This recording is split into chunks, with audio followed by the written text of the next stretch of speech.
The GCPD saying no on 2 of the security plans, so we may as well have, we adjourned them last time. Okay. Thank you.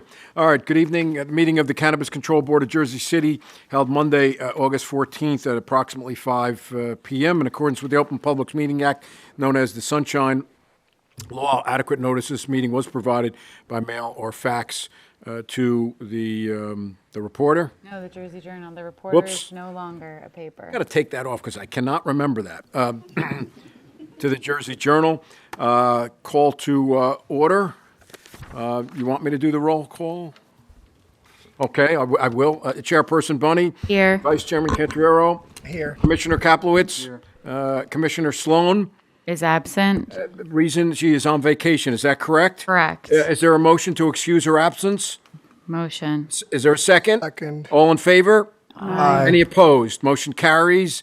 And then Commissioner Marte Dublin. Here. All right. Okay, the CCB and its duties. The Cannabis Control Board was created by the Jersey City Municipal Council. The CCB is a result of the council adopting an ordinance. We are not the planning board or the zoning board. Those boards were created by state legislation. The Jersey City Planning Board or the Zoning Board will hear your application as to zoning and land use development issues. According to Ordinance 22-003, the CCB will consider the following factors in its determination to approve or deny your application: community impact and outreach, the number of cannabis establishments within close proximity, less than 1,000 feet to the applicant. Just because a cannabis establishment is less than 1,000 feet from your application is not necessarily a negative factor. Each application must be evaluated on the totality of factors in the surrounding neighborhood.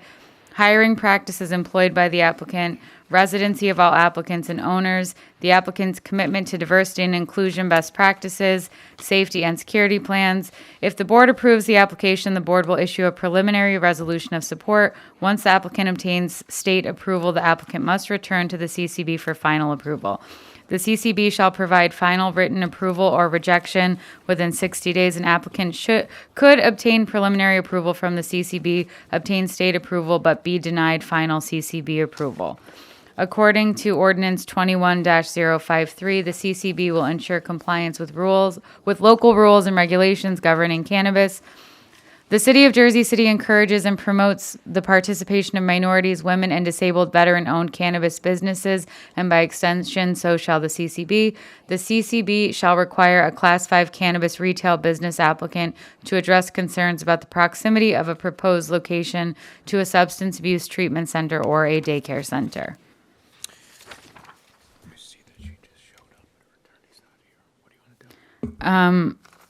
If her attorney's not here, we're going to move to the next one, and she'll go to the end. So the applicant for Art 444, your attorney's yet to arrive, right? On his way. All right, fair enough. So Vox Farms, please step up. And Rose, when you get settled, please enter your appearance into the record. We need another chair. Oh, there we go.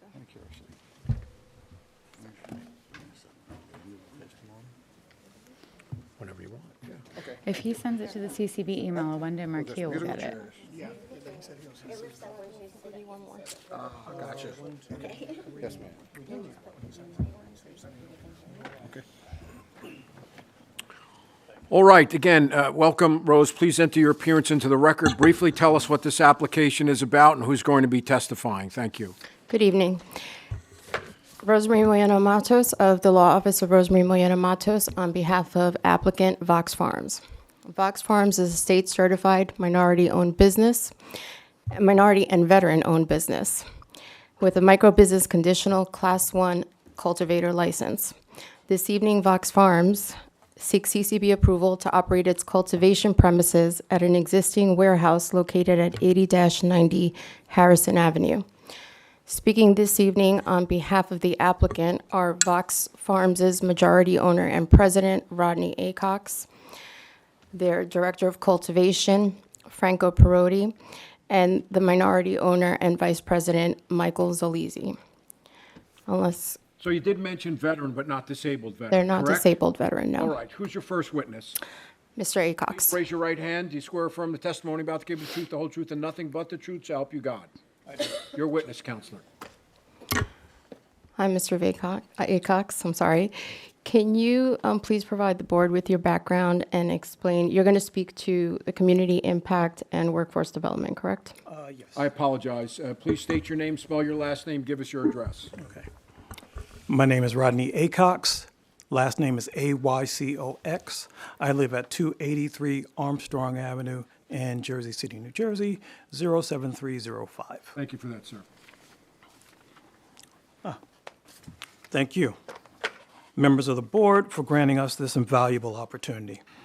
As I said, I'm Rodney Acox. I'm a lifelong resident of Jersey City, of New Jersey. Most of my time has been spent in Jersey City. I grew up on Grant, Bergen, Virginia Avenue in my formative years, and over the last 20 or so years, I've owned a house on Armstrong Avenue. Oops, excuse me, I have this prepared so I don't miss anything. My wife and I have raised our children within the folds of the local public school system. Our devotion to this city is unwavering, and our commitment to its advancement and prosperity is resolute. Jersey City is not just our place of residence, it is our cherished home. My education unfolded within the Jersey City Public School, where I attended PS 24 and Academic High. Subsequently, I pursued higher education at Rutgers University before going back to Jersey City, making the conscious choice to return to my hometown to enroll at NJCU, formerly known as Jersey City State College. I have proudly served in the United States Marine Corps during Operation Desert Shield, Desert Storm. Currently, I'm a senior project manager, managing accounts of about $8 million for a pharmaceutical advertising company. I'm leveraging my extensive background of 30 years in technology and my work at the agency. Throughout my life, I've encountered several pivotal what's next moments that have led me to this defining juncture. During my time in Jersey City State, I made a decision to serve my country and also challenge myself. I enlisted in the United States Marine Corps Reserves. Within the Marines, I received several individual and units awards, an experience that continues to shape my sense of commitment and discipline. Following my return from Desert Storm, a new direction beckoned. I resolved to chart a course in the IT field, prompting my enrollment at the Chubb Institute. Graduating from Chubb marked the beginning of my rewarding 30-year career in technology. 2 years ago, an entirely fresh path revealed itself as I chose to embrace the burgeoning cannabis industry. I had kicked around the idea many years earlier with my nephew and brother-in-law, but up to that point, it had been more of a dream, and there had been no plan to make take any actions on that dream. The decision was catalyzed during a reunion with my Marine Corps brothers, prompting contemplation of our individual journeys. We were gathering for the Marine Corps birthday in Virginia and visiting the Marine Museum in Quantico. As we discussed the past, present, and future, the focus naturally shifted to, again, what's next. With the beginning of the application process for cannabis businesses just a few months away, we came to the decision that this was a business that we wanted to be involved in. This collective pursuit is driven by diverse motivations, but we're unified in our unwavering dedication. Our endeavor not only holds the promise of financial prosperity, but also the potential to be a positive force within our community. My upbringing has exposed me to the detrimental effects of the war on drugs in our community. I personally witnessed the arrest of individuals for possession and observed the professional repercussions suffered by those penalized for using cannabis. As the tide turns towards legalization, I discerned an opportunity to actively contribute to the birth of this nascent industry.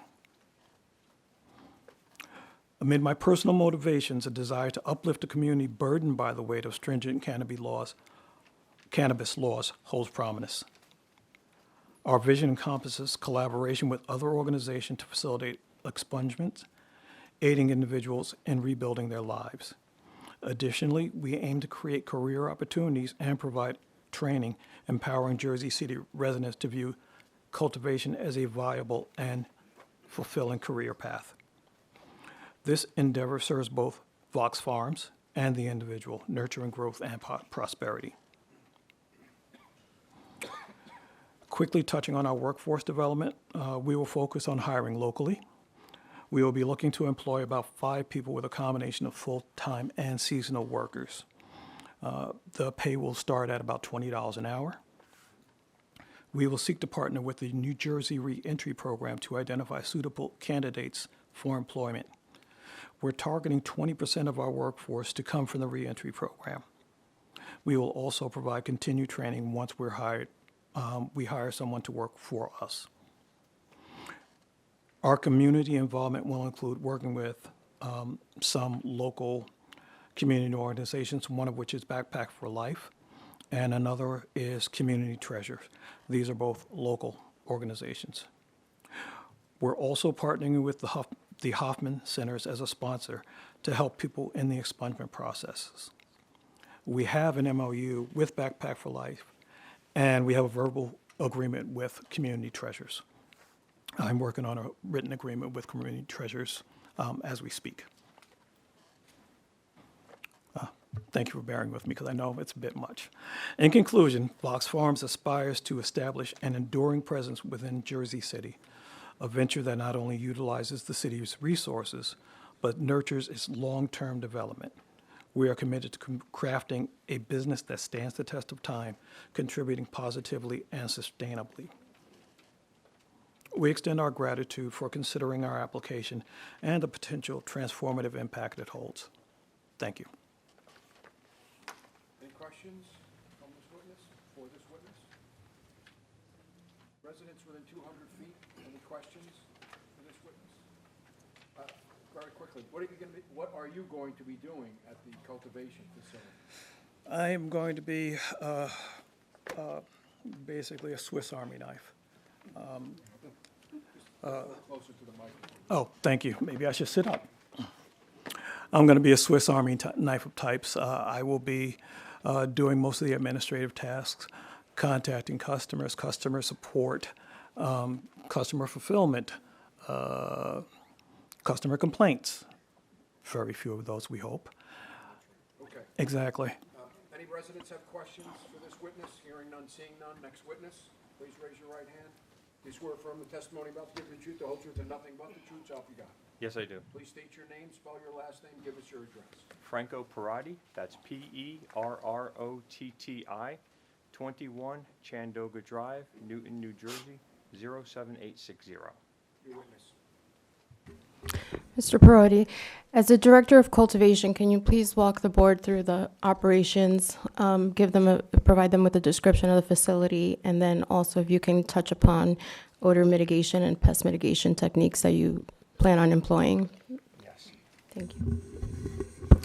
The space that we have available to us right now is 1,750 square feet, and we're breaking that down into 5 rooms. 2 will be grow rooms.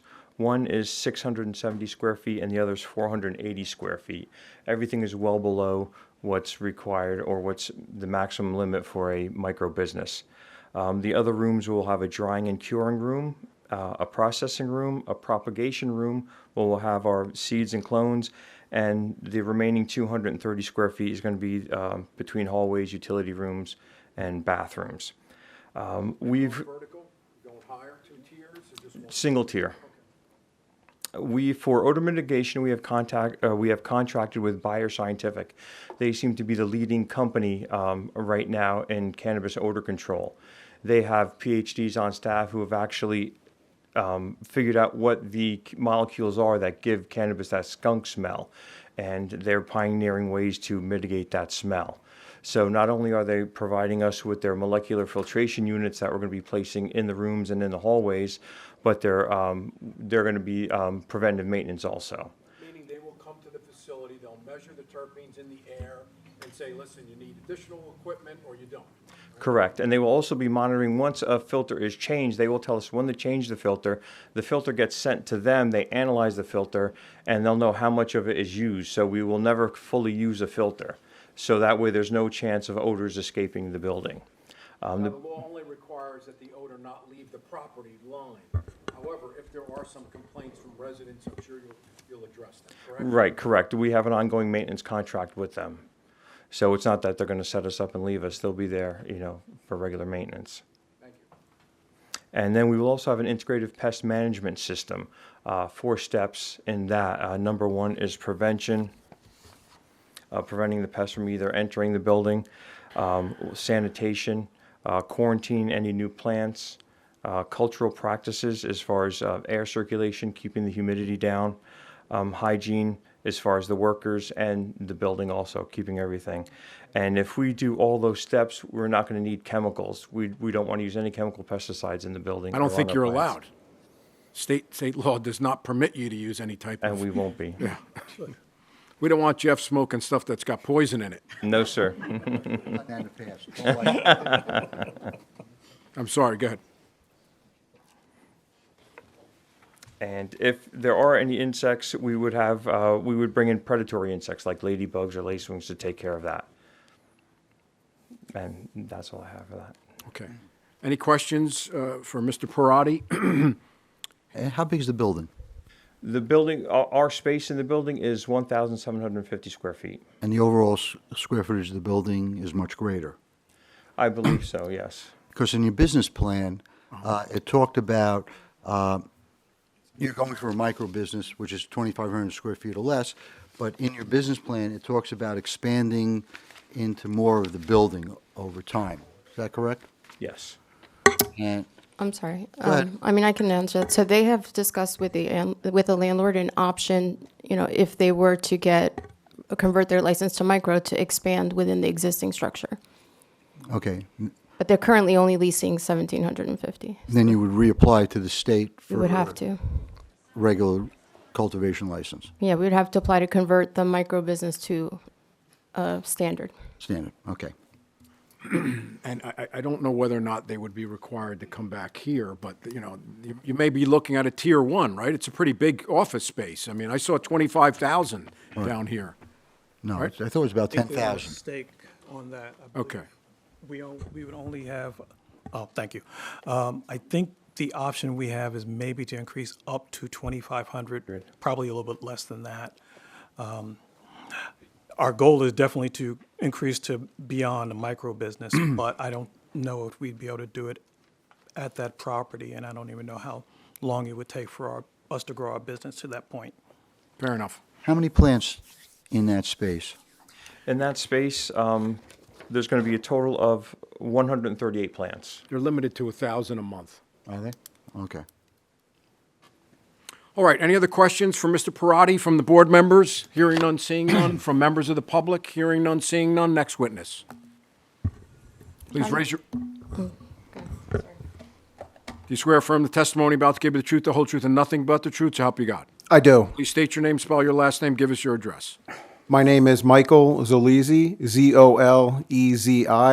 My address is 665 Jamaica Boulevard, Toms River, New Jersey, 08757. All right, so the application has you down in Manchester.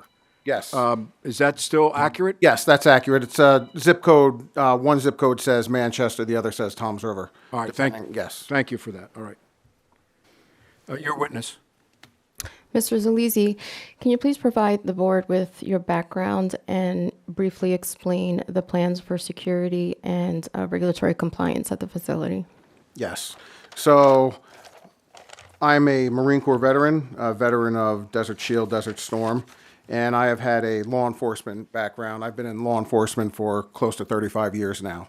So what I bring to the table with my security background and my numerous trainings and certifications with state and federal government with critical asset management, critical infrastructure protection, and threat assessment, doing the security for our facility is pretty easy. Take a outside approach, looking in, and just follow the steps basically of a threat assessment. So I will be working with DGA Security, one of the security companies that we're going to contract with.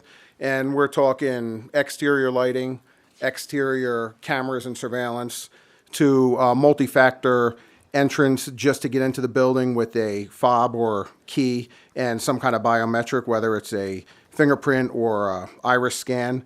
And then once we get inside, more cameras, depending on which room we're focusing on and what room we want to surveil, along with limited entry to some of our rooms, our grow room and our drying room, and where it's almost like going to be a vault on the interior, as well as with the exterior lighting, proper interior lighting, and motion sensors for the roof and the ceiling, and also any of the walls.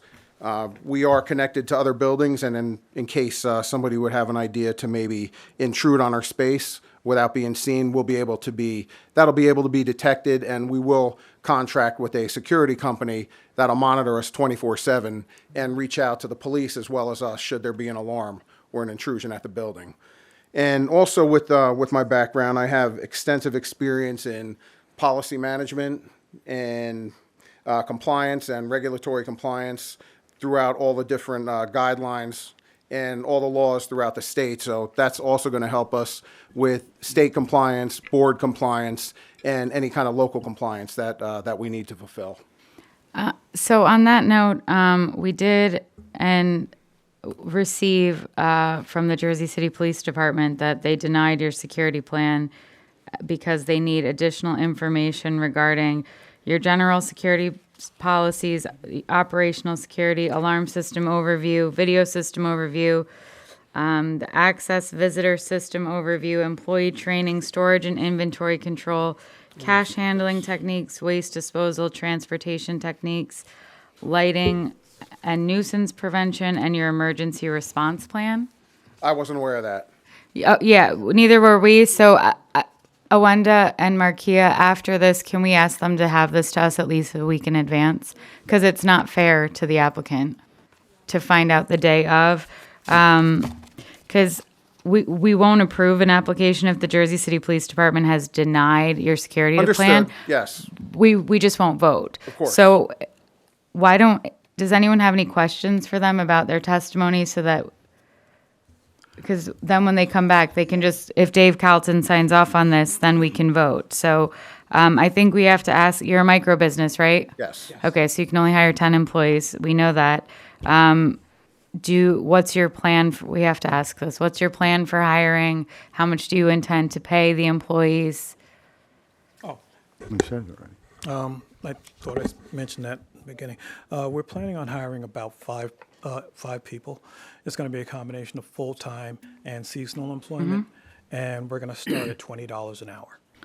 And benefits? Right now, we have not. You reached haven't a figured that decision out on yet. Okay. Exactly. I think we're going to have to go with a third-party HR company so we can have a package of. Yeah, no, of course. You're a small business. That makes sense. Yes. I had a question as well. Do you have anybody else to speak here on behalf of any of the MOUs or any programs that you'll be working with? If they did come today, I think it would be reasonable to allow them to speak. Yeah. I believe I have Tina. So it's not public comment yet. Yeah, it's not yet. I just, again, because I will have someone. JCPD declined, so I wanted to make sure you get an opportunity for them to speak. I will have When it's their someone. I do have a signed MOU and a signed letter of community support. All right, so let's take a step. Hold I'm on. sorry, go ahead, Biff. I have an issue. I read through your application. Your qualifications are superb. You fit every mark that we want in an applicant. And maybe your counselor could also respond. And if not, maybe for the next meeting, you can give me further explanation. You received a zoning letter from Tanya Malone. Marione is her name. Oh, sorry. Anyway, saying that this is an R1, 1 and 2 family housing district, and that since the warehouse is a legally non-conforming use pre-existing the zoning, that it and cannabis is allowed in industrial, warehouse, auto repair, garage, auto shop, etc., I'm sorry, I can hear folks in the audience speaking. Would you please be a little bit more respectful? We'll make sure we do the same with you. It's a bit distracting to hear 2 or 3 voices at the same time. Thank you. And that she basically, her opinion was that since this is a industrial building that's a pre-existing legally non-conforming use, even though it's in the R1 zone, that cannabis is allowed in it. I have a problem with that. I don't believe that her opinion's right, because it opens a can of worms that any warehouse in any district, if it's, could be utilized above and beyond that zoning.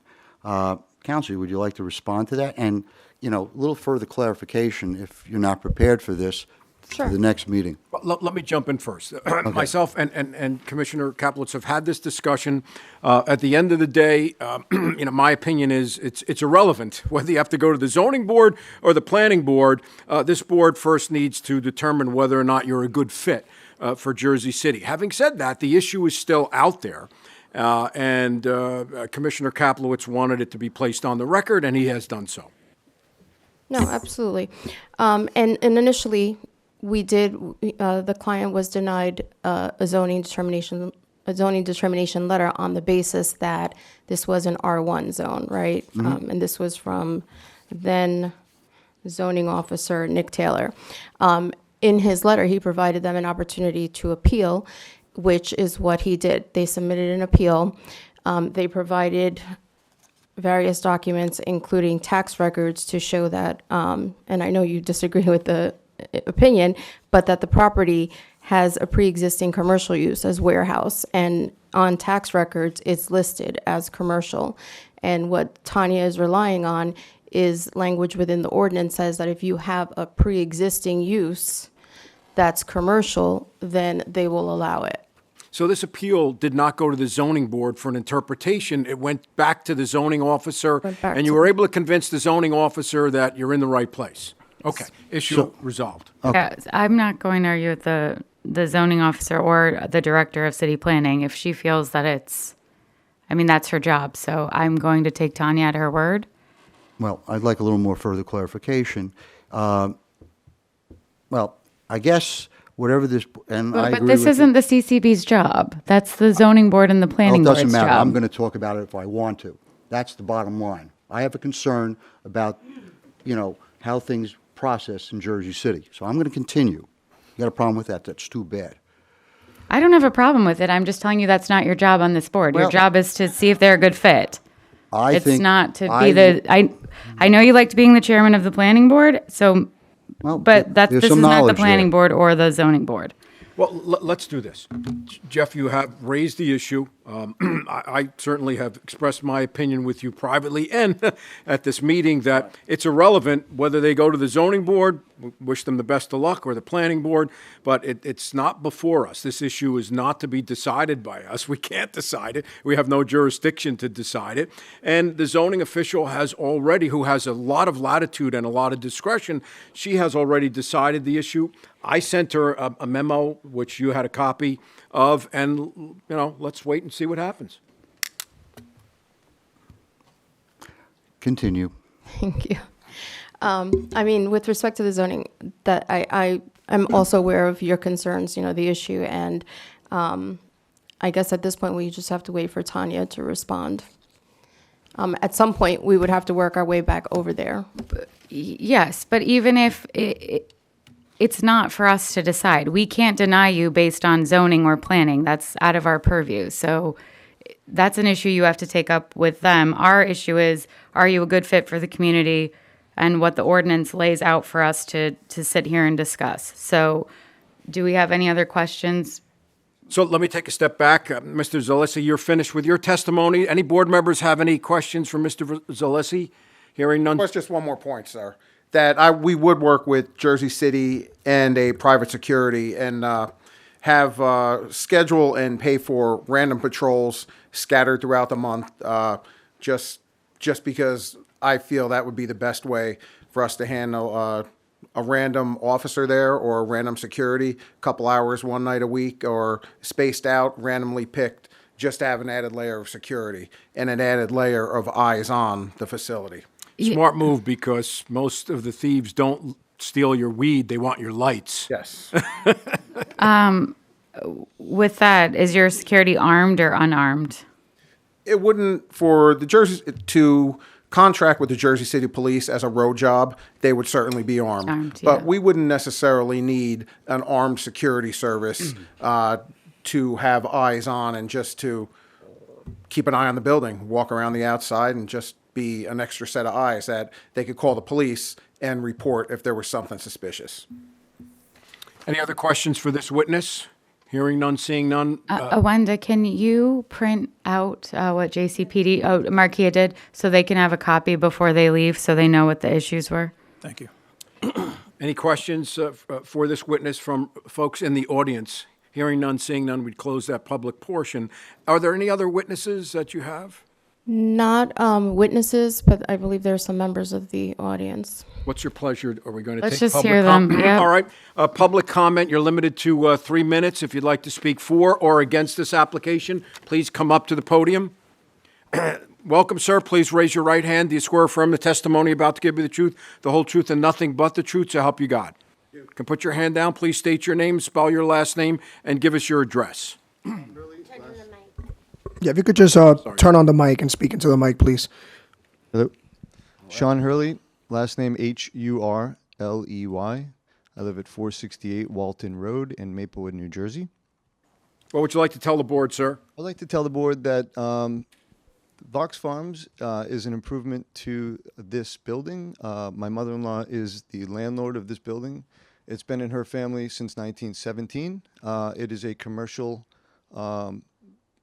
property, and it is grandfathered in commercial unless we were to tear down the buildings and rebuild, in which case it would be R1. So I just wanted to state that fact that it is a commercial building. It has been since 1917 and grandfathered in to her family from her dad. With that, Vox Farms is a major improvement to this property. We've rented it to, there are multiple spots on this property that my mother-in-law rents to over the years. And what Vox Farms is doing is stabilizing the property, making it more secure, making it better for all of the neighbors around there. And we are really excited to have them in here and look forward to your approval. Thank you very much. Anyone else? Yeah, Tina Knowles is here. All right, welcome. Would you be so kind as to raise your right hand? Do you swear or affirm the testimony about to give be the truth, the whole truth, and nothing but the truth, so help you God? Yes. Please state your name, spell your last name, and give us your address into the microphone. Tina. The last name is Knowles, Nalls. I live at 450 Martin Luther King Drive, Jersey City, New Jersey. What would you like to tell the board? I would like to tell the board, I just thank them for picking our organization. Everyone know I be in a community, and it's a blessing that they came just to see exactly what I do as giving back to the community, and not even giving back to the community for them also helping the community as giving something to people that I'm interacting with, as giving jobs and educating them, and also, just showing them a different route of getting jobs and stuff in our communities. So we definitely need that. We definitely need the funds, because that's the way I get paid. I don't get grants and stuff. The dispensaries is the one who helped me and continue to grow in the community, and able to, me and my family, to continue to help the community. So I want to appreciate y'all, and I thank you. Thank you. Anyone else? All right, hearing none, seeing none, we're going to close that public portion. So the hearing is essentially over, but at the next meeting, the board will review the updated security plans, make sure that there aren't any deficiencies, and then formally vote for or against the application. Great. Yeah, so I motion to table. No second. Oh, You got to do I'm the roll. doing You're roll doing the roll call, yeah. Why don't we do this? All in favor? Aye. Any opposed? Hearing none, seeing none, the Thank matter you, is carried. guys. We'll see Thank you. you. Thank you. Thank you very We'll much. see you on September 12th. September 12th. September 12th it is. Oh, sorry. Thank you. Yeah, that's interesting. So what am I doing here? Brittany, am I calling this one? I truck with the Lord. Okay, next application is Art 44.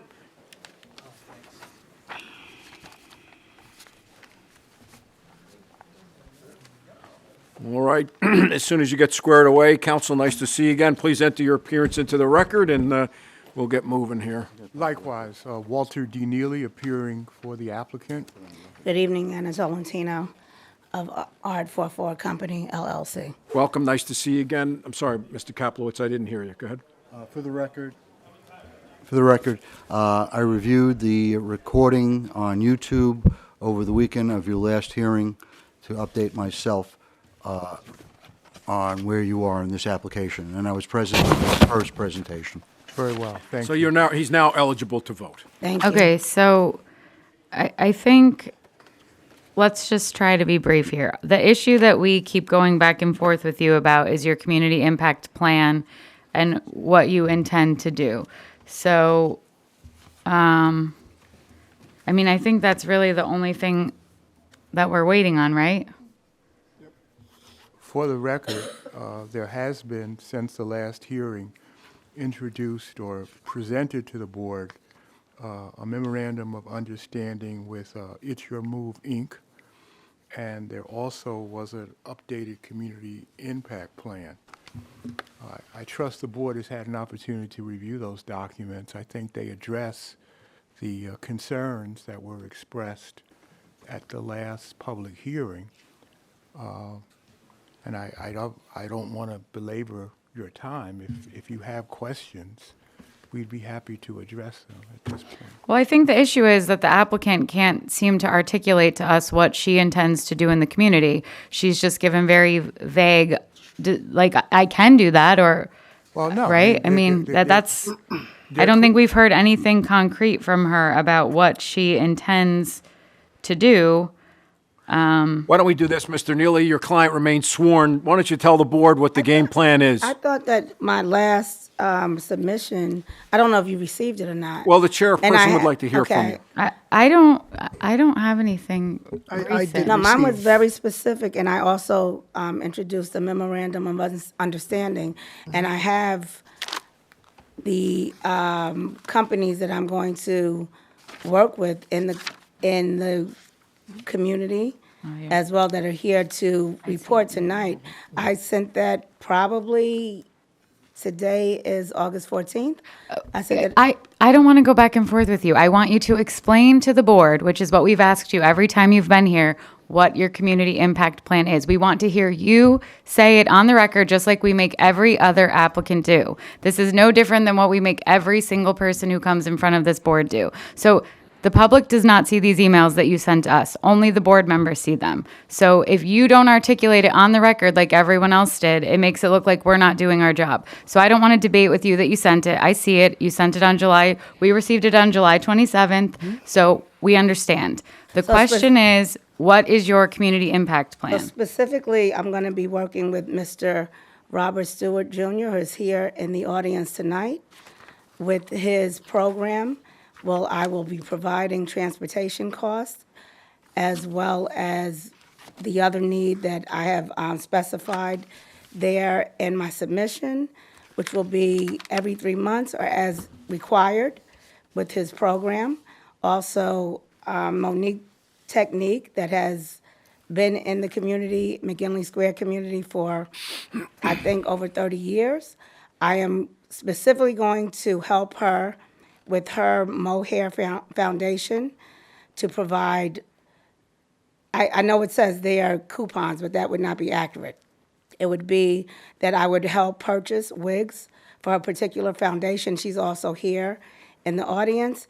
And that I am also going to host and ensure that there will be expungement clinics that will specifically address anyone with any prior marijuana charges. And I will have a facility at that time to make sure, because that's a big project, to make sure that I will address that, have the specific people involved, which would be a prosecutor, public defender, a judge involved, in order to address those issues. And that would be on a yearly basis. Any questions from the board members? I have more of a clarification. In the MOU, it says that you'll provide for at least the lunch cost for at least 3 months of the year, at least 3 months. Right. Not every 3 months. Right. But at least 3 months. Transportation and lunch costs for his specific program. Mm-hmm. And he's here to address that more specifically. But that I have already agreed to him in the memorandum of understanding that I would provide that. To That's that. what I quoted. Yes. I literally have it right in front of me. That's what I quoted. Anything else from board members? Anything from residents within 200 feet? Sorry, residents, period, or folks in the audience, going back to zoning and planning. Hearing none, seeing none. Any other witnesses, Mr. Yes, I Neal? would call Robert Stewart. All right, Mr. Stewart? Stewart, you can come here if you'd like.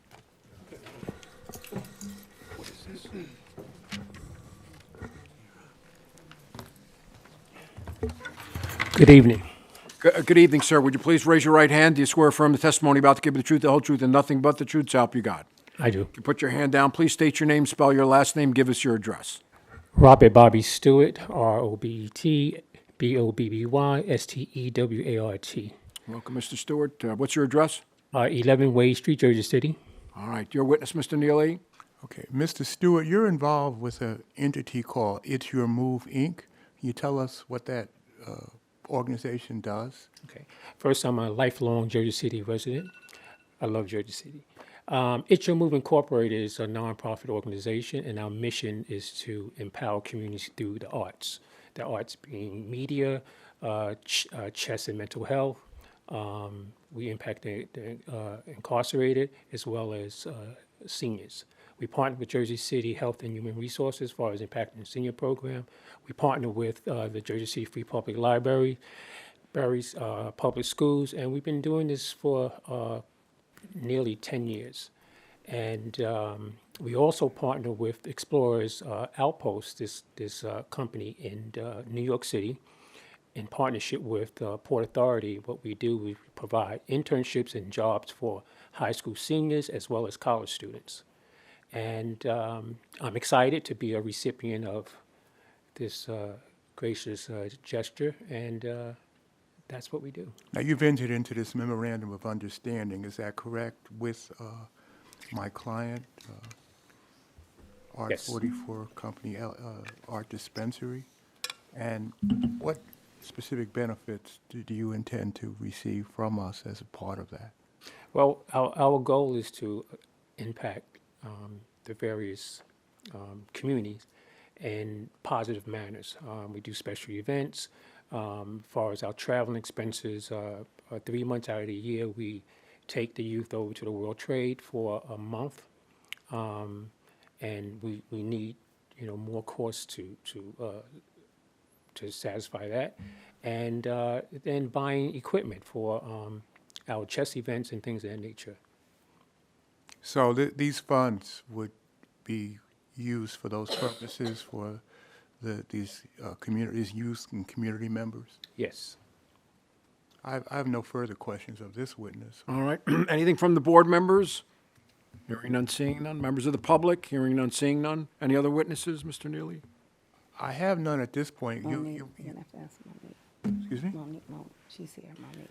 Okay, Miss Monique is I'm over here. here. We can address it. Yeah, she's here. Understood. I call at this time Monique Smith. Monique Smith Andrews. Okay, you can. You can swap out, Mr. Stewart. Thank you. Thank you, Bobby. Welcome. Please raise your right hand. Do you swear affirm the testimony about to give you the truth, the whole truth, and nothing but the truth, so help you God? I do. Put your hand down. Please state your name, spell your last name, give us your address. My name is Monique Smith Andrews, Andrews. I am the owner of Monique Techniques, for over 35 years, and I'm also the proprietor of Mohair Foundation, where I give free wigs to men, women, and kids who lose their hair to cancer, alopecia, any type of skin or scalp disorders. All right. Mr. Neely, your witness? And you the Mohair Foundation has agreed to work with my client. And can you tell us what your understanding of the arrangement is? I was told that they were going to help provide services for me to pay for the wigs, a certain percentage towards the wigs on a monthly basis, and also participate in my fundraising events that I have on a yearly basis. I do once a year. Did they tell you how much? Was it $5? It said- $5,000? The MOU says 0.5% of. On a yearly basis, an not on a annual monthly basis. Yeah, so it says 0.5% of its net revenue on a yearly basis to provide salon coupons to the community for hair services. There you go. I have no further questions. I think that explains what's being offered to this nonprofit. And just to clarify again, it will not be coupons because what she provides is hair reconstruction it's for free. It's Yeah, gratis. it's a free service. So I would be helping so- to purchase the wigs that she needs for hair reconstruction. So that was something that we just wanted to clarify, that it won't be coupons because it's not something that these We're particular selling. clients are Yeah, selling. We're yeah. not selling. So it will be an actual cash contribution Right. from your revenues. Right. All right, then. Any other questions, board members, of this witness? Folks in the audience? Hearing none, seeing none. Any other witnesses, Mr. Neely? I have none at this time. All right. Let's open it up to the public, either for or against this application. Hearing none, seeing none. Mr. Neely, if you'd like to sum up or any closing remarks? Yes, this is I think it's our third Fourth. or fourth appearance. I think that we've listened to the concerns of the board, and we've addressed them throughout. We had a similar situation, you may recall, that your last applicant had, where at the last minute there was an objection from the police department that we just became aware of at the time of the hearing. We promptly addressed that. We promptly presented a written plan. We engaged a security expert. We've dealt with that. We took very seriously the concerns raised at the last meeting about the lack of concreteness of the community impact efforts. I think we've addressed that. Even though we're not required to, we've entered into a memorandum of understanding with Mr. Stewart's organization. And I think we've acted in good faith, and based upon that, I would urge that the board approve my client's application. Thank you, Mr. Neely. Back to the board. Discussion? Motion?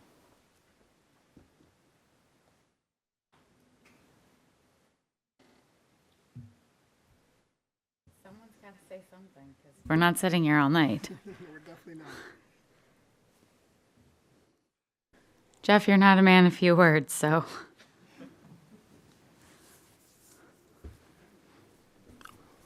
Make a motion, go into work session.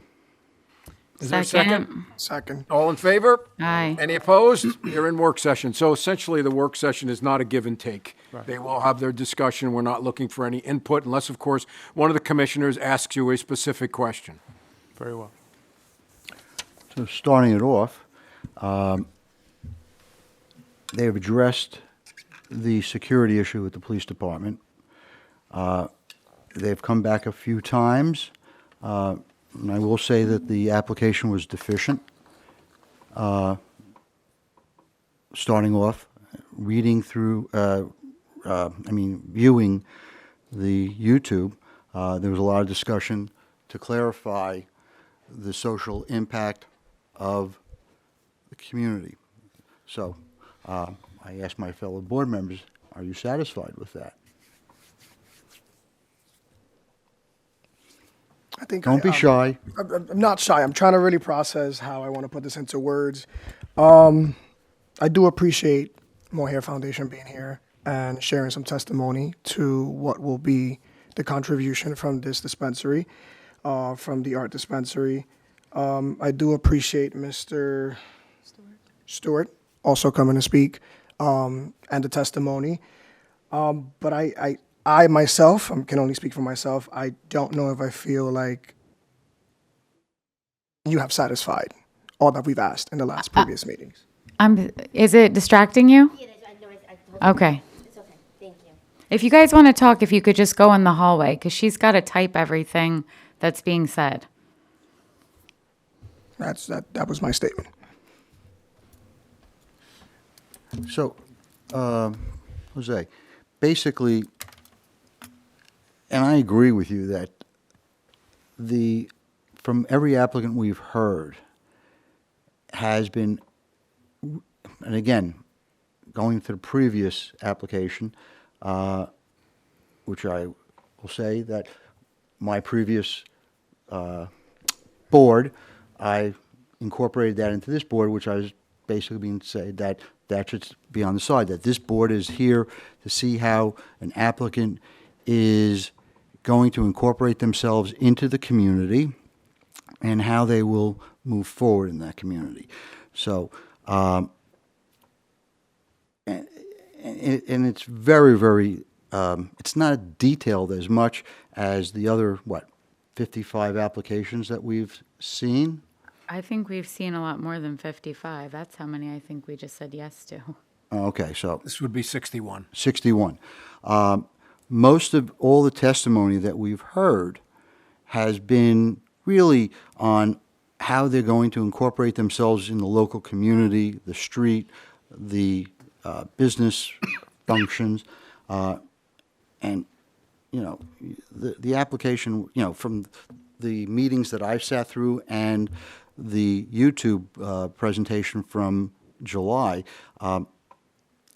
didn't really incorporate a lot of that. Coming onto the board. Go ahead. This is just my second meeting, and I didn't previously hear her. I know that she's been tabled, I think, like 2 times previous to this time. That's I have to agree, where I don't want to say I don't feel as comfortable listening to other applicants come together. And I know that Mo Foundation is an incredible organization and she does so much to the community. But even with having the percentage of the amount and then not know if it's a coupon or if it's going to be contributed monetary to her, that's what makes me feel like kind of a little on edge of those commitments being fulfilled on such an organization that has done incredible work in Jersey City for so many years. It feels shaky. Yeah. Any other comments from the board members before we go back into the regular session? The only thing I want to note is we do have these distance inquiries in front of us, and there is one less than under 600 feet. It doesn't have full municipal support, but it is only 449 feet away from the proposed location. And then there is one that's 1,073 square feet away that has full municipal support, which basically means this one is probably pending state approval, but ready to open. So it's a little more than 1,000 feet, but it is still pretty close. So I just want to make sure you guys are aware of that. Any other comments from board members? All right, hearing none, seeing none, motion to go back into the regular session. Motion. Is there a second? Second. All in favor? Aye. Any opposed? All right, a motion for or against the application? Is there any?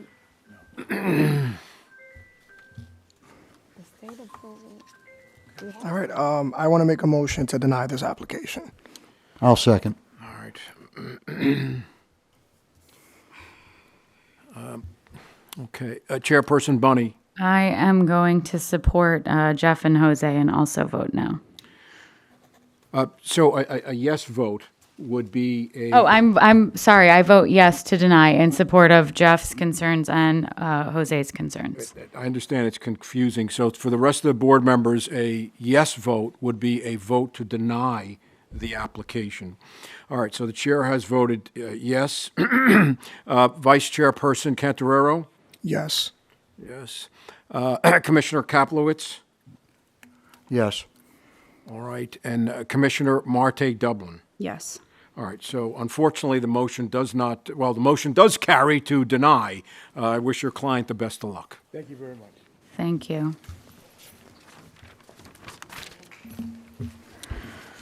All right, with the board's permission, the next application is Kind Buds, Jersey City.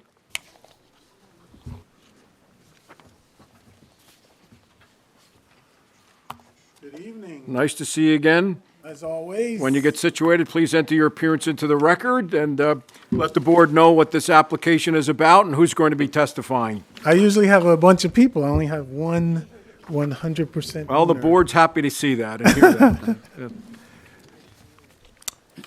Ready? Your appearance, sir. Yeah. Frequan Muzan of Fox Rothschild. I'm here on behalf of Kind Buds. So, Kind Buds will be run by Michael Daniel, sitting right next to me. Jersey City native, graduate from Dickinson High School.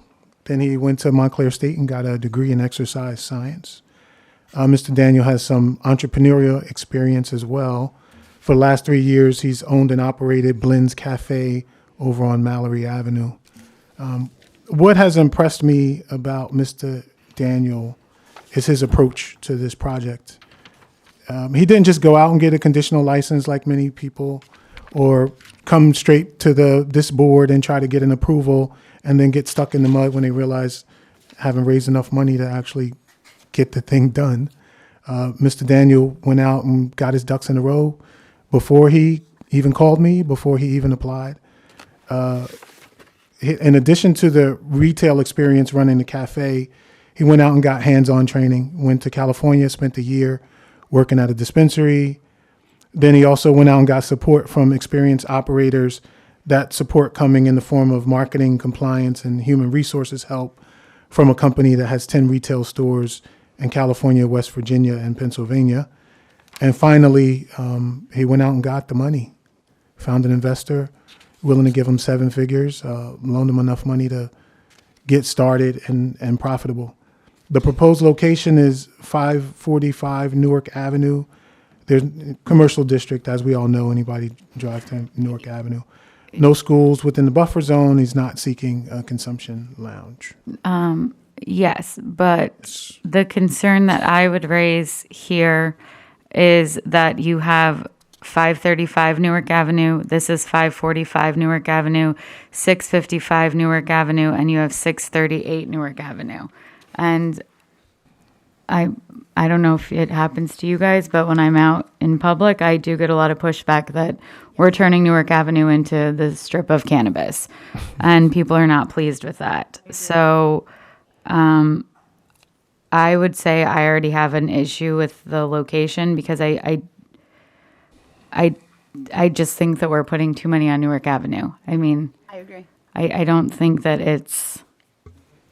Too close in proximity. They're just too close in proximity, and in this case, I'm going to say that my concern would be that there has not been enough neighborhood outreach, because I would imagine that the neighborhood would be here complaining if they knew, because this is basically the Hilltop area in Journal Square and Ward C, and I do think that there is concern about the number that are going on Newark Avenue, particularly on this strip of Newark Avenue, which is right by the courthouse. Have you guys met with Hilltop Block Association? Would you please raise your right hand? Do you swear or affirm the testimony about to give you the truth, the whole truth, and nothing but the truth, so help you God? I do. Please state your name, spell your last name, and give us your address. My name is Michael Daniel, last name Daniel. My address is 2 Tribeca Avenue, New Jersey City. Welcome, Mr. Daniels. Thank you. Your question? Have you met with Hilltop Block Association? I have not. I have not. I have met with other businesses on that same block, yes. But not the But not community. Hilltop, no. I suggest that a meeting is I think I agree with you, Sonia. I think before we even can consider this application, you need to do more neighborhood outreach. You need to meet with the councilman, because I just, to me personally, there's basically 4 right on top of each other. And I feel bad. I don't like denying these applications, but I also We want to be think- fair to our community and know exactly what's happening with them. And they're a very active block association that are very opinionated, and especially having, as the chairwoman has said, all of these close together and not feel that you've reached out to them is kind of like they're being blindsided. Yeah, they're being blindsided. They're not going to feel like they're a part of the community or that you even care to speak with them. I think before we can move further, I really do suggest that you meet Yeah, with the block there's- association and their council person. I mean, in less than 1,200 feet, there's 1, 2, 3, 4. This would be the 5th. And there are 2 that have full municipal support, which means right around there, just waiting on the state to approve them to do their build out, and then they can open. So, and technically what we were told is that the pin goes in the map when there is full local municipal support, right? So, and there's That's means- the gist of it. three already. And of course, listen, this is well within the board's charter to look at that. And if something is saturated, you certainly could deny it based on that. You could approve it and say, well, we think 4 can survive, but that is up to the board. Right, but I also think like there's the big component that's missing is the communication with Hilltop and that area, that community. Mr. Muzan, it looks like the handwriting is very big on the wall. Any objection to the board adjourning this to would be September meeting? Would that be enough time for you to meet with the Block Association and see if any are willing to come and support your application, et cetera, et cetera? Absolutely. I do have a question for the board, and with all due respect. yeah. The 2 dispensaries that are on the same block that have full approval, they're less than 200 feet from each other. So 535 and myself 545, we are less than 200 feet from each other. Yeah, no, we understand, but well, 638 Newark Avenue was one of the first ones we ever heard. That's MMD. So, oh no, that's not an MMD. I'm sorry. 655 was one of the first ones we heard. And then, well, this is kind of where it gets complicated because we were told, go ahead, Jeff. Here's the concern. I just came back from a trip to Oregon and Washington. And the cannabis industry is collapsing out west. Cultivators are going bankrupt. An ounce of cannabis now sells for $99. Businesses are closing up. And what we're creating here is a situation that an oversaturation in any business district will cause, in my opinion, a 50% bankruptcy failure for those businesses. It doesn't make sense to saturate any one business district, and right now there's probably about 3 business districts that will see massive Yeah. vacancies in their business district. Yeah. We have to start taking a look at this in a sense that, one, cannabis is not going to stay at $400 or $500 an ounce. It's going to collapse. Businesses cannot deduct their business costs, so therefore they're paying a higher tax rate than everybody else, and you're going to barely exist. So we have to take into consideration the social impact of the neighborhood, the commercial district, and the city as a whole. And it should be spread out across the city. And any business district is going to be a disaster within 5 years. Well, I agree with Jeff, and I also just want to say that, which has been said many times, we kind of built the plane as we were flying it. And so, unfortunately, now that we're 61, well, now you're 62 applications in, now we're starting to see the repercussions of the public and how they feel about the decisions that we've made.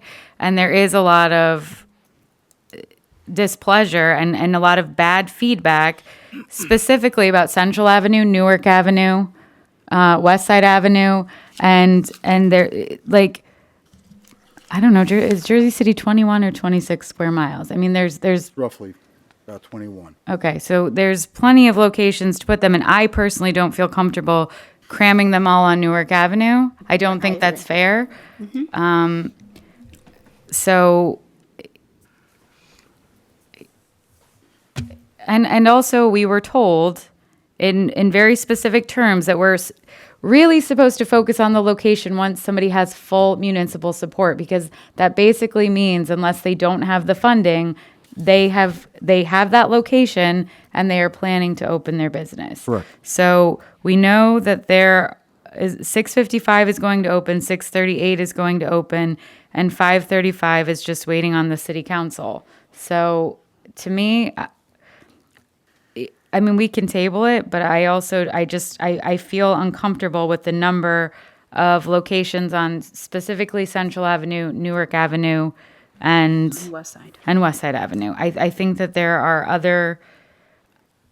I personally think there's too many in the city at all at this point, but I certainly think that making these like cannabis clusters is not what the community impact is, how it affects the residents of Jersey City, right? And so I don't think that people want 5 cannabis locations on one block. No, and I don't think the business owners are going to actually see a profit even with 5 on one block. You're not going to see much revenue on there. No, you're going to see minimum of 50% failure. You just can't maintain the cost of rent, salaries for employees, and everything else, and be able to compete with somebody else.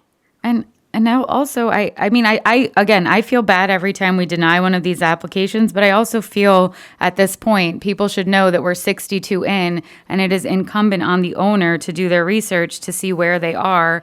All of this information is available through the Department of Commerce, and I feel like it's put in an unfair position because as much as I don't want to upset an applicant, I don't want to upset the neighborhood either. And I do feel that there's just these cannabis clusters have to stop. And the recent zoning letter basically opened up far more locations for a pre-existing use. So, Mr. Daniel, it appears that perhaps your marching orders may be twofold. You may want to consider a different location, and if not, you certainly at a minimum need to speak to the block association. Well, I would want to see neighborhood support. Absolutely. I mean, So would I. Without neighborhood support, I would vote no. So would I. Agreed. And I'd like to take 3 minutes. Sure. Totally understand all the concerns. There's been 62 applicants that come here. 62, yeah. There would be over 100 if not for me, because every week someone's like, I want to be in Jersey City. I want to be in Jersey City. Well, we're the And only I city without a always- cap. Dude, you don't want to be in Jersey City because there's going to be one on every corner. I send people elsewhere. I do it on a weekly basis.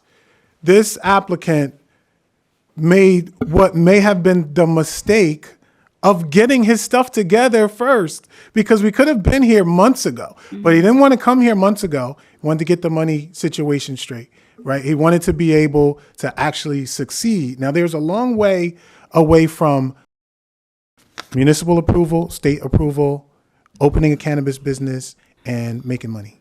Sure. And at the end of the day, the wolves are going to eat the sheep. Trust me. Just like you go to a CVS when you want to get a Tylenol and you go to a Home Depot when you want to get a hammer, same thing's going to happen in the cannabis industry. It's going to shrink. Now, I understand what you're saying. You're going to make a choice on who gets to compete in this area and who doesn't.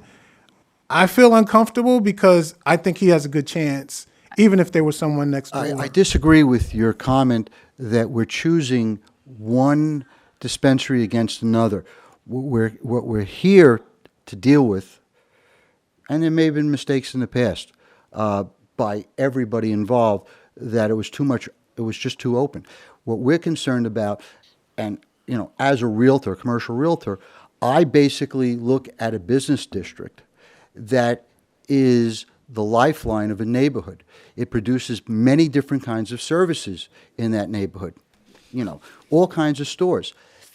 What we're happening now is, what we're now looking at and facing is concentration of one type of business in certain locations. And should they fail, and again, it's not our prerogative to say who's going to live and who's going to die, but that is the economic reality. And vacancies in that business district, that hurts the neighborhood. And I grew up in Jersey City my entire life, and I lived in neighborhoods that were depressed and didn't have hold on, I'm stores. sorry.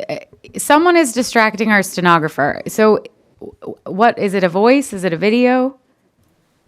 If somebody's on the phone, please step outside. As I'm saying, I've witnessed neighborhoods that are distressed that did not have a good business district, and those neighborhoods suffered because of it. So we have to take a look at this now and make sure that we're not creating that same situation within this city. And it has nothing to do with picking which dispensary shall open and close and succeed or fail. It has to do with the entire composition of the neighborhood. I don't disagree with that. All I'm saying is that at the end of the day, if Newark Avenue can only support economically 2 dispensaries, they're going to end up with 2 dispensaries. Whether you give 4 licenses or 6 licenses, they're going to end up with 2 dispensaries. And what we're doing now, we're going to give the first 2, which maybe if I'm sitting in your shoes, I do the same thing. I just feel bad for this young man because I feel bad. What he did was the right thing to do, because I have other clients that I don't disagree with I you. agree with what so my concern is, one, Jeff and I have been doing this the longest. We started out last April, I think. Actually, we started last January. Yes. Now, again, I have to own what the decisions that I make when I leave here, and people are not happy about the number of dispensaries. And I understand it's survival of the fittest, but we did it the fairest way we could. We hear the applications in the order in which they are received. We don't let anyone bump the line. We're very strict about that, and that is because it's kind of a rat race, unfortunately, right? So some people... And this is why I have said it. Once you get an approval, it should have a time period on it, because I know some of these businesses are never going to open. But my concern is, I am a council aide in Ward D. Anytime I'm up in the Heights now, people are complaining to me that I allowed all of these on Central Avenue, because that is not what the community wants. And unfortunately, a lot of people are not very engaged. Like we are, or like the people who are here are. And so they're not aware that this is happening, and we're making decisions based on a community that I am the one who thinks that these should have to notice the neighborhood. I feel very strongly about that, because I think that there's just too many. And I feel for you that you went and did all of your work. I do know that people are investing a lot of time and a lot of money in this, but I also feel that it's your job to do your due diligence and to understand where these are opening, because it's just too many. And I agree it's survival of the fittest. I do. I understand a lot of these businesses will close, and I would even say we've made mistakes up here. However, I think at this point, I personally feel that there's too many on Newark Avenue in general. You have the one that just opened on the pedestrian plaza, Downtown Flower, which will be recreational and medicinal. Then you have the Gem Alone on the corner is going to be recreational. The old Hardgrove is going to be recreational. Like on Newark Ave alone, I think, well, let me count how many we have. 1, 2, 3, 4, 5, 6, 7. I mean, this would be the 8th on Newark Avenue. I just think it's too many on Newark Avenue. In other words, it's not that the board is saying this business is going to fail, this one isn't. They're not choosing. They're saying we've got 8 already. We've got 8 already, and we heard them in the fairest way possible, which was in the order in which they were received. So I feel for you, and I feel bad. I feel bad every time we have to deny one of these, but I also feel bad when I leave here and I go have dinner with my friends and I get attacked because the city is not happy with, and the city council's not happy with it. If you sit through any caucus meeting, they say, why are we doing this? So to me, I think it's just too many. There's too many. There's just You know something? I think the first thing that you should do is go meet with the Hilltop. Yes. Because I feel that they're going to tell you the same thing you're hearing here tonight. And I would take that and look, I am extremely pro-cannabis. Hold on. 1, 2, 3. And I like to see this succeed. But I also see what's happening on the West Coast. This would be the 9th. I correct myself, 9. So that is a strong indicator where the business goes. There's plenty of places, if you really want to be in Jersey City, look for a place that is not that crowded. Cannabis is a great business because if people like smoking pot, they'll go find a place to buy it. Absolutely. And if you're a good retailer, they will go to you. You know, I know you don't want to hear that. You put a lot of time into it, but I'm giving you my best advice. What is the applicant's pleasure, Mr. Mazan? I think we got to talk about it. I mean, maybe Jersey City's not the place for him. Maybe this is the last time I'm sitting here because there are plenty, maybe too many. But we have to discuss. We're up to number what 70, it- by the way. Yeah, I get it. You know, we got to discuss if there's a way he can, you know, So go somewhere else. I would recommend adjourning it because if we vote now, I think we're going to vote no. Sure. So if you want to try to go get the neighborhood support and come back in September, that's your decision. I mean, we're basically saying we feel bad and we don't want to vote no, but we feel like we kind of have to vote no because there's a cluster. So unless you come back and sway us the other way, I would say if we vote now, we're voting no. Yeah. Also, with your community impact, I know I've seen that you're working with Community First Correct. and Girls Love Tech. Correct. Is there anybody here present to speak on? No. So that's something that we've been requiring from, we've been asking all other applicants to also have Yeah. somebody here to share testimony like, hey, I am going to work with this applicant and we'll do so and so. So I didn't see any MOUs, and not that they're required, but I know we've been asking others to please either Or have them present or have a letter from them. Not necessarily an MOU, but we have had people come in front of us that we find out after the fact lied. Yeah. And I'm not calling anyone a liar, but we have learned as we go that we have to have either someone here to speak or a letter present. So I'll make a motion to adjourn. Second. All in favor? Aye. Any? See you in September? Or? Anyway, Okay, and anyway, then- I can make a comment. Go ahead. I have a few comments. I understand about contacting the Hilltop Association. With all due respect, Ms. Bunny, the dispensaries that you did mention on Newark Ave, they are in downtown. I think people that go to Helen's Pizza don't go to Larry and Joe's. So they are in 2 different wards. Another thing, I did follow 635 Newark Ave's meeting. And one of the things that they did mention was that they did not have the funding, but that by you guys Not approving 635. There isn't one at 635. There's 655, and they're a multi-state. 36. I'm 6. I mean, I'm 638? 535. I mean, I'm sorry, 535. I'm Okay. sorry. So 535 did mention that by you guys approving them, that it will help them to possibly get some more funding. In my business plan, I do show that I do have the funding. So let's say you guys do deny me, I think it would be unfair. One, I am a Jersey City native. I went to Dickinson High School. I grew up 2 blocks away from there. And So what would I happen? feel like this is just you trying to debate with us, I'm not and trying I to- don't want to I'm debate sorry. with you. I feel like at the end of the day, we could vote now. We could have voted and voted no. So we're saying we're not comfortable with the lack of community support.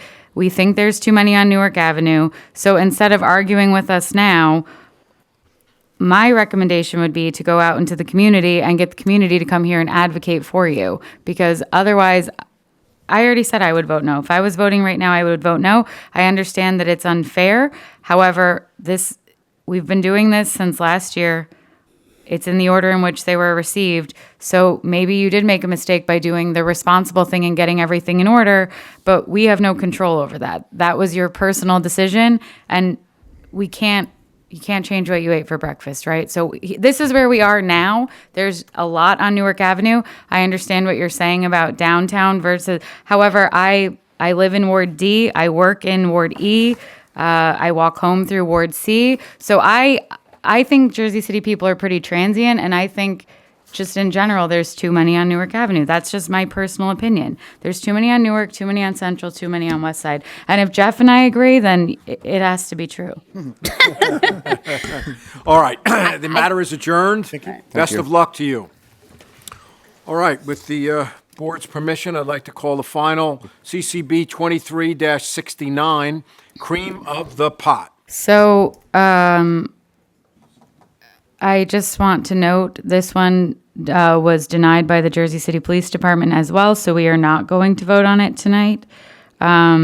They need additional information regarding the alarm system, the video system, access to visitor control specifics, storage and inventory control, waste disposal, cash handling techniques, nuisance prevention, lighting, staff training, their emergency response plan details, and transportation techniques.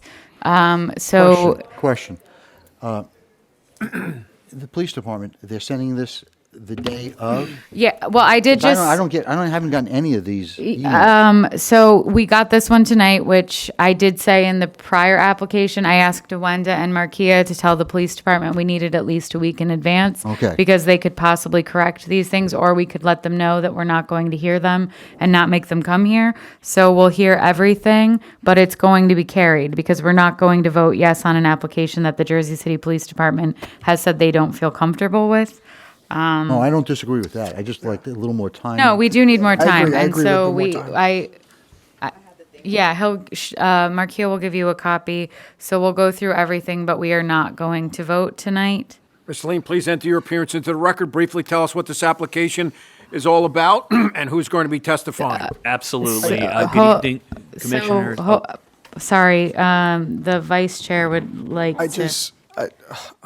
I would feel more comfortable hearing everything all at once than hearing half of the application today and then further testimony when it's cleared by JCPD. So I do, We did the opposite with.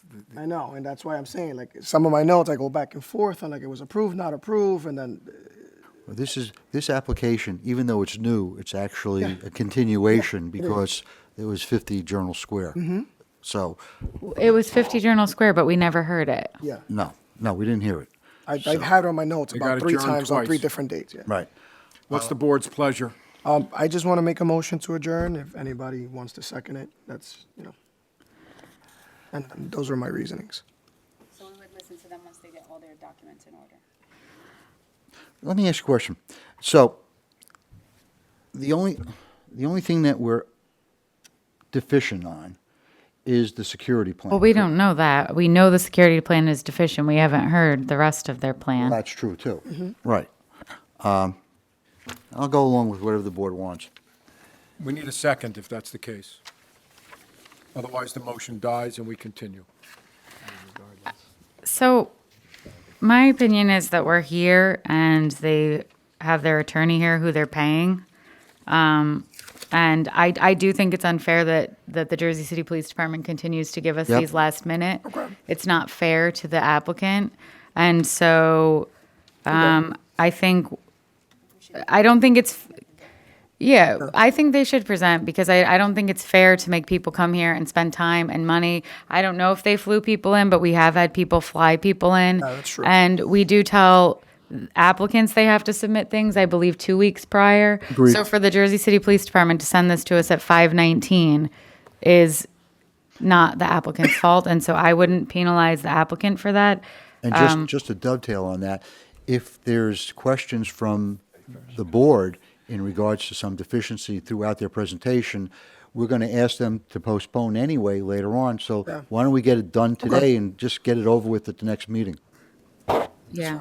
So are you withdrawing your motion? Yep, I'll withdraw my motion. All right, so again, enter your appearance into the record. Please briefly describe what the applicant is here to do and who your witnesses are. Absolutely. For the record, Tom Lean of Connell Foley here on behalf of the applicant. Before I even get into it, I do just want to bring up, we did briefly review what we got from the police here. We actually submitted an updated plan on July 31st, so we have no idea if this is in response to the that first plan the or updated the plan. second plan. And until we Okay. contact them, we're probably not going to know that answer. So I did just want to put on the record that there's the possibility that this is not even in response to the latest Okay. documents. No, I understand. Yeah, okay. All that said, the application before you this evening is for a Class 5 retail cannabis application. The property is 497 Communipaw. As you mentioned on the record, there has been some back and forth with this applicant. They previously appeared here with a location in Journal Square. The board is aware that there is some back and forth between the city about possibly obtaining that property by way of eminent domain. My client went out and found another property that has actually been previously reviewed by this board. It's 497 Communipaw. I believe this board actually approved that location for a different applicant. That applicant, I believe, proceeded to another, didn't you? Yes. Yeah, they proceeded to another location. So I believe this has been reviewed. Hold on, This one second. location. It was Treehouse Ventures. What was it? Treehouse Ventures. Oh, okay, got it. So yes, this site has actually been vetted by this board before. It is located in a neighborhood commercial zone in the city. I'm sure the board is aware the city council is currently voting on an ordinance to make that actually a permitted use instead of conditional use in neighborhood commercial. I believe that's before the board this week, actually. So it's a good location. It's been reviewed by this board before. It's going to be a permitted use if the council passes that ordinance. They do have their state approval. It is a minority and woman-owned micro business. They do have their conditional license. I do have 3 individuals who are all members of the entity. I just want to get sure I have everybody's name. Plachette Rose, who is seated to my left, Arthur Williams, seated to my right, and Billy Shivers, all the way at the end there. Miss Rose is actually going to be the day-to-day operations, and she is the CFO. Mr. Williams and Ms. Shivers are sharing responsibilities as CEO. However, Ms. Rose, because she will be there as the day-to-day applicant, I'm going to rely on her for most of my testimony this evening. All right, please raise your right hand. Do you swear or affirm the testimony about to give you the truth, the whole truth, and nothing but the truth to help you God? Put your hand down. Please state your name, spell your last name, give us your address. My name is Plachette Rose. Yeah. My name is Plachette Rose.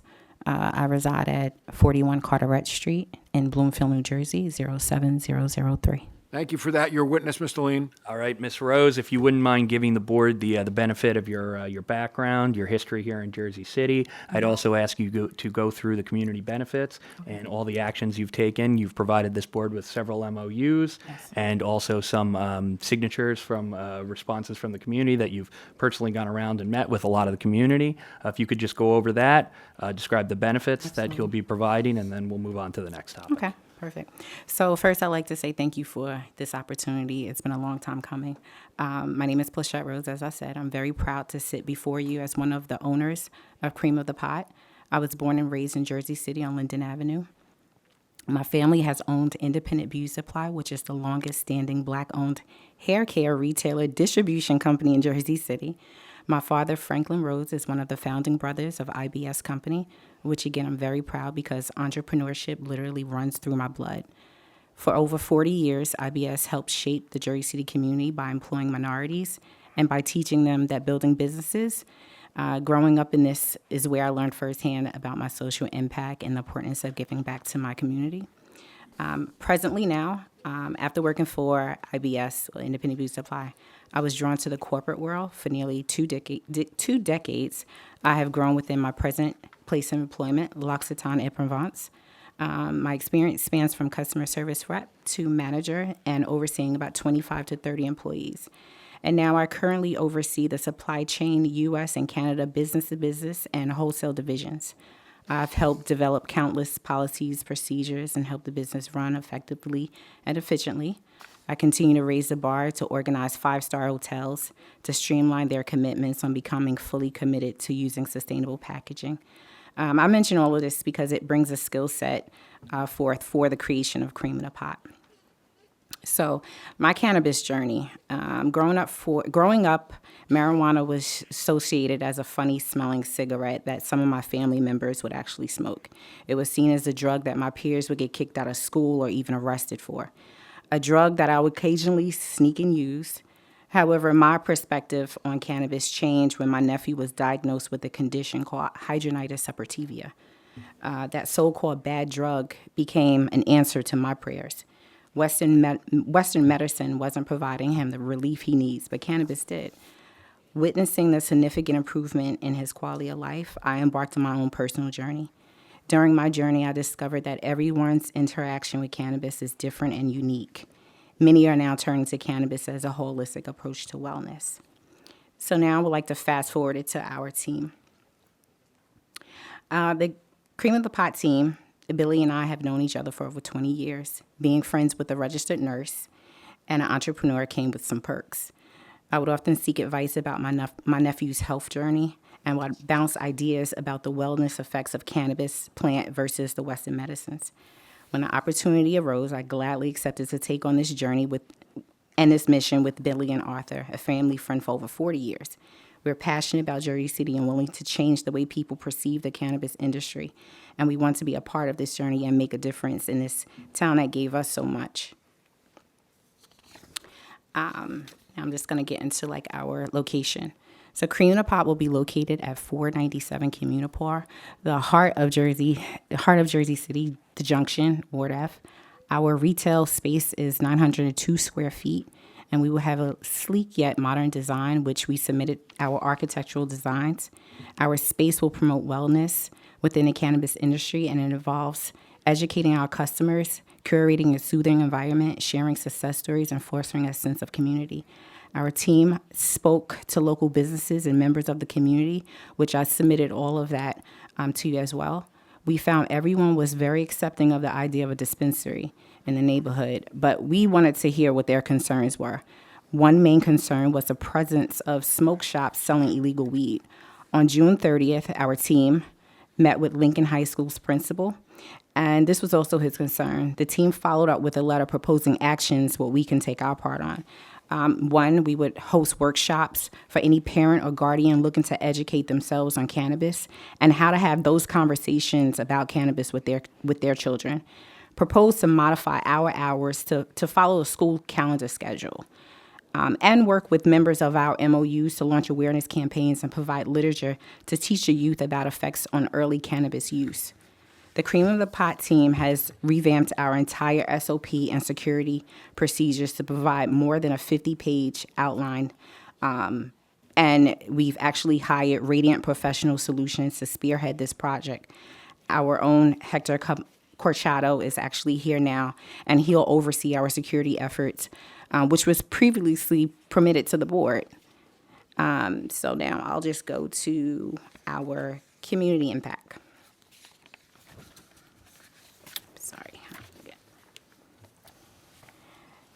We plan to fully integrate ourselves within the community, and here are several programs designed to positively affect our community. So one, we have KOTP Cares. This is our outreach platform. 5 members from our community puts equity into the hands of our community members. Members from our MOUs to help KOTP create a rewarding initiatives for our community. KOTP 1 is our community development plan, which we're going to hire 75% of suppliers that source locally, and 80% of our staff will be hired from Ward F of 07304 and 305. And you're a micro business, so the maximum is 10. Right. So we're going to start off with 8, and then once we're fully integrated, then we're going to go to 10. What kind of hourly rate will you pay them? From $15 to $20.85. Thank you.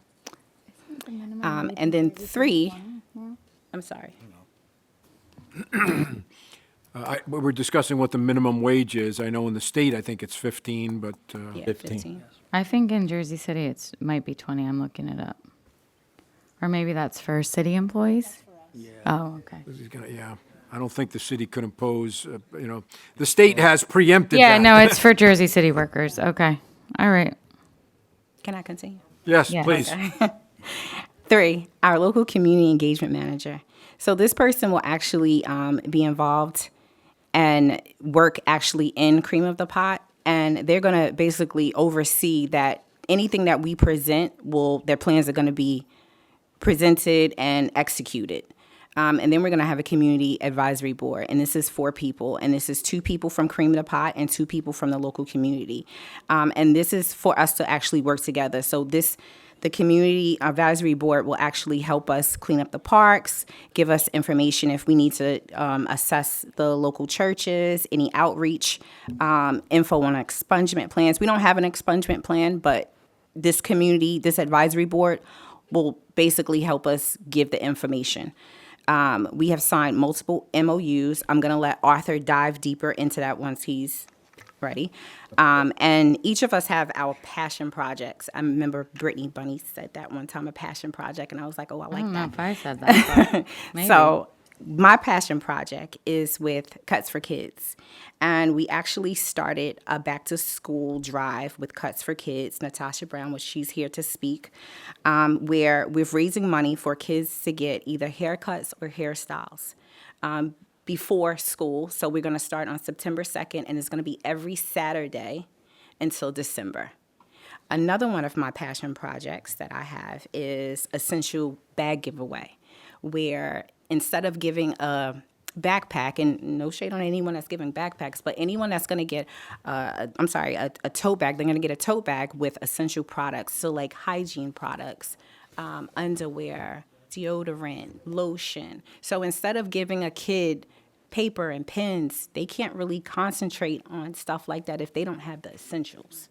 So we feel as though that's something that Jersey City kids need, the essentials. So those are my two passion projects.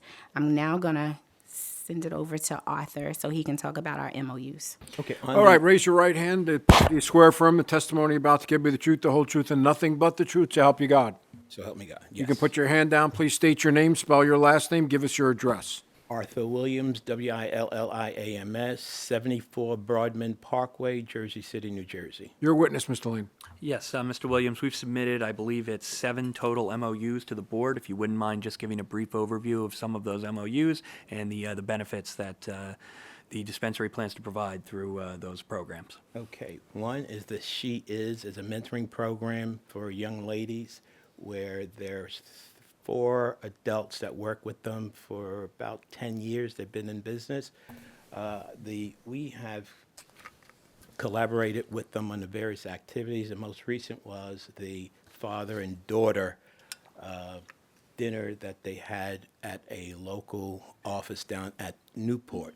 So they've reached out to various communities as well as working with Cream of the Pot, helping them financially, donating to their causes. Secondly, the Jersey City Housing Authority, we've had a community meeting to discuss some of the issues in public housing. I'm a former resident of the Duncan Project, so, and also 20 years I served as a commissioner on the Jersey City Housing Authority Board. So working with the various communities of public housing to end their winter, spring, summer, and fall, which winter, Thanksgiving, getting turkeys and Christmas toys for those communities. In the fall, summer bus rides, supporting them financially to get to the various parks, Hershey Park, for instance. Also, and fall, the trick-or-trunk, to help them with giving out Halloween candies and goodies to those children in the community, as well as the senior citizens to give them also goodie bags. And then the other, one and that's near and dear to me is the Kidney Foundation. A kidney foundation that was found by me and my wife. I was donated a kidney by my wife, so we decided to open up a kidney foundation to bring awareness to our black and brown communities, where to advocate, because what happens is that they're on dialysis, but no one's advocating. And just this past weekend, I ran into a kidney gentleman that's having kidney disease, has a kidney disease, who's on dialysis. About a year ago, I told him about the Hackensack Hospital. Go there, sign up, and you'll get it like within months. I ran into him over the weekend. He said, I waited. I just went to Hackensack. I just have to do 2 things to clear to be a donor. To receive a kidney, to be a recipient of a kidney. So I'm very proud of that. And also we assist another gentleman who had the kidney. However, he had a colonoscopy and he was taken off the list to go back to the bottom. So those are some of the things that we do. And also Plachette spoke about the kids with cuts, but and working plot. with them as well. Because what happens is that when the kids, to groom them to get back into school, as well as holidays, because there's so many different hairstyles that our children are going around with. The Bart Simpson, the I'm hoping the ponytail comes back. well, it's coming back. It's coming back. may But not those have are the hair just for to it. name a few. So, and also, we have also Plot.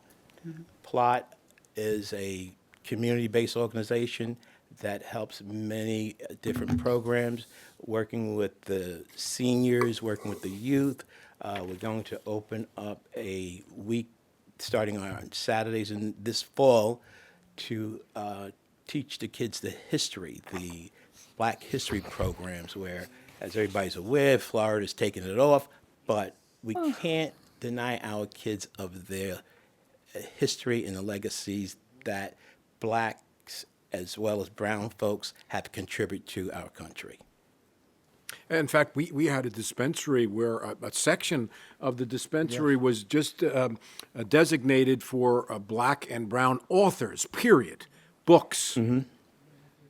Yes. I'm sorry, go ahead. So, and that's where we are. So hopefully you guys will consider us. Okay. So I'm going backwards, forgive me. Any questions from the board members for Mr. Williams? And I skipped over Ms. Plachette. Questions from the board members? Folks in the audience for either Ms. Plachette or Mr. Williams? Hearing none, seeing none. Next witness. I have. Wait, no, we're not public comment yet. If you just want to speak in support, that's not yet. Well, it's not public comment. If you have questions, specific questions as to the testimony that Mr. Williams and Ms. Plachette, okay, thank you.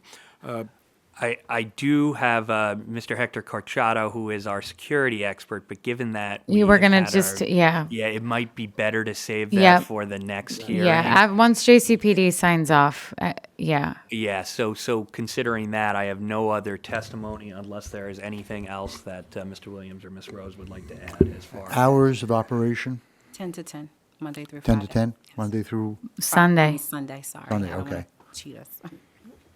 And also in speaking with the principal of Lincoln High School, speaking with the principal of Lincoln High School, we will close down lunchtime and at dismissal. Oh, very good. Oh, yeah, that's a good What a idea. nice idea. So that the students are not coming in during trying. trying to come in. So we will be closed during the school year, except Easter break, where they're hopefully down the shore.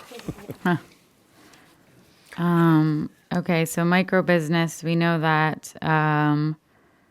You talked about your wages. What else do we have? Security, we're gonna wait until next time. They pretty much listened to all the testimony previous and did their homework and actually came up with exactly what we want in community involvement.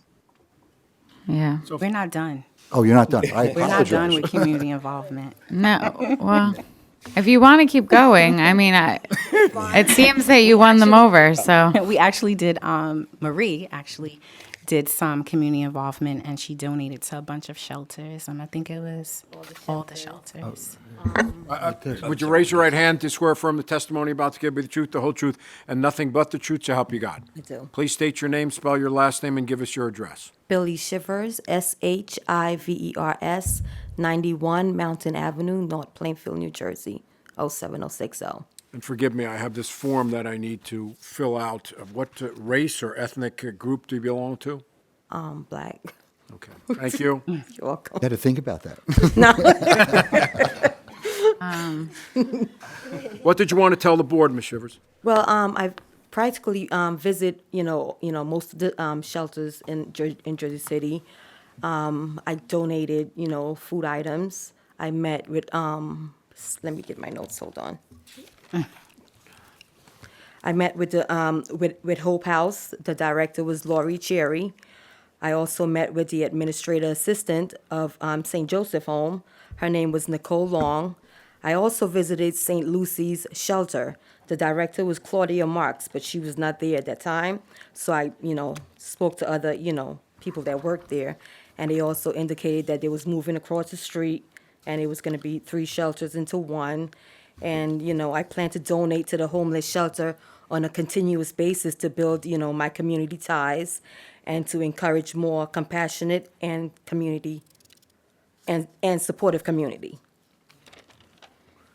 All right, any questions from board members for Ms. Shivers? Hearing none, seeing none. Members of the public? Hearing. So I see Miss Shirley. I imagine that all of you are here to speak in support, but I bet you guys don't want to stay here that much longer either. So maybe if everyone wants to stand together and we just have one comment instead of, because it looks like 15 or 20 comments. That's an hour. So, We're about the community. yeah, no, Good application. yeah. Well, we lost our attorney, so, Okay. Mr. Lean, Okay, well, we lost the attorney. We're going to adjourn it anyway because we're not going to vote. Oh, right. That's right. I Yeah, forgot. Jeff was ready. He's ready to make a motion. I could It was an see excellent it. application. I mean, there's no question about it. 4 times. Yeah, I know. And unfortunately, it's going to be one more. But next time, if JCPD signs off, we'll vote. So, Now, All right, can so I we ask are- a question though before we? Sure. Go ahead. So if once we come back, do we have to go over that application again No. because Ms. No. Swan No. is not here? no, No. she can't vote Okay, she just can't. unless she watches the YouTube video, which I can't imagine why anyone would do that. Oh, But well, I have multiple times. my sincerest apologies. all right, so we're opening it up for public Yeah, comment. the and public. The chair has suggested that instead of everybody coming up saying, we love this applicant, that you designate one person and the rest of you can stand behind him or her if you'd like. Shirley looks like she's ready to So go. who's ready to rock and roll? Oh, come on Yeah, up to the come microphone. on, Miss Shirley. Anybody wants to stand behind her for moral support? Yeah, if you guys go want to ahead. stand behind to show you're all here in solidarity, then that's, Looks good on the video. yeah. And Miss Shirley will, You've got your anchor. All right, please raise your right hand. Do you swear affirm the testimony about to give you the truth, the whole truth, and nothing but the truth, so help you God? All right, you can put your hand down. Please state your name, spell your last name, and give us your address. My name is Shirley Rogers Fields, F like in Frank, IELDS. I live 376 Bergen Avenue, Jersey City, 07304. All right, Ms. Fields, what would you like to tell the board on behalf of yourself and those folks behind you? I think it's time for you to release these people. I've been here 3 or 4 times already. And they deserve this. They really, really deserve it, okay? I can speak a lot, but I'm gonna give everybody a chance, but they deserve it. I'm gonna say that. How you doing, Melinda? Brittany, but yes, of course, Miss Shirley. Yeah. But that's- it's a worthy cause, and it is good for our community, for our black and brown people.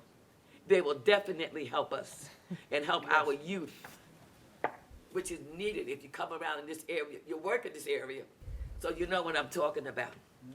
We need help, and our youth need help, and we appreciate if y'all do your job and let them out of here. All right. Yeah, Well, so- we don't need to hear from anybody else. We get Yeah. the gist of it. And, Yes. And we very much appreciate it. Go ahead. Everybody else, well, I No. go on and on and on. I like that matter. I don't think you have to worry Yeah, about that. I think they're good. They just have to come back with the security plan. Okay, thank you so much. Thank you. Yes, you can.